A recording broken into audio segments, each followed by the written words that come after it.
கும்பராசி குரு பெயர்ச்சி 2026 முக்கிய விவரங்கள்.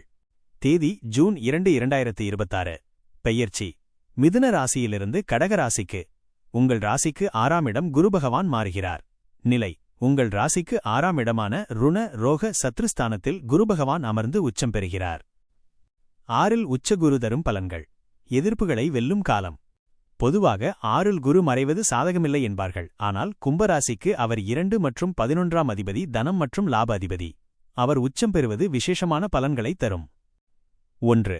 சத்ரு ஜெயம். எதிரிகளை வெல்லுதல். 6இல் குரு உச்சம் பெறுவதால் உங்களை வீழ்த்த நினைத்த எதிரிகள் தாமாகவே விலகிச் செல்வார்கள். மறைமுகப் போட்டிகள் நீங்கும். சட்ட ரீதியான சிக்கல்கள் அல்லது வழக்குகளில் உங்களுக்கு சாதகமான திருப்பங்கள் உண்டாகும். 2.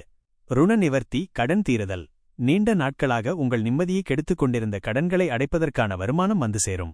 பழைய கடன்களை சுலபமான தவணைகளாக இஎம்ஐ மாற்றி நிம்மதி காண்பீர்கள். 3. உத்தியோகத்தில் உயர்வு. 6ஆம் இடம் என்பது அடிமைத் தொழில் அல்லது உத்தியோகத்தை குறிக்கும். இங்கே குரு உச்சம் பெறுவதால் வேலையில் நிலுவையில் இருந்த சிக்கல்கள் தீரும்.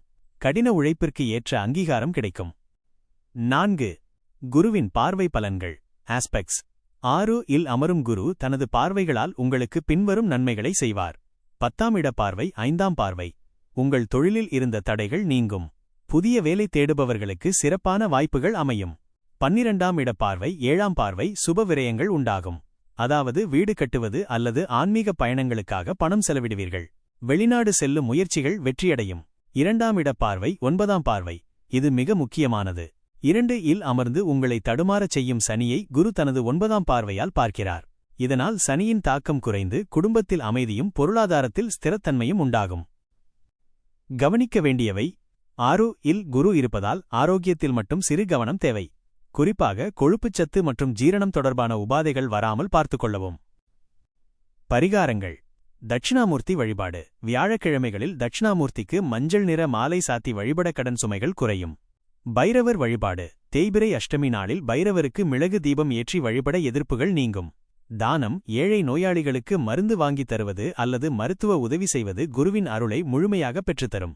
அடுத்ததாக 2026 டிசம்பரில் நிகழப்போகும் ராகு கேது பெயர்ச்சி பற்றி பார்க்கலாமா? சனி ராகு சேர்க்கை 2இல் ஏற்படப்போவது பற்றி தெரிந்துகொள்வது அவசியம்.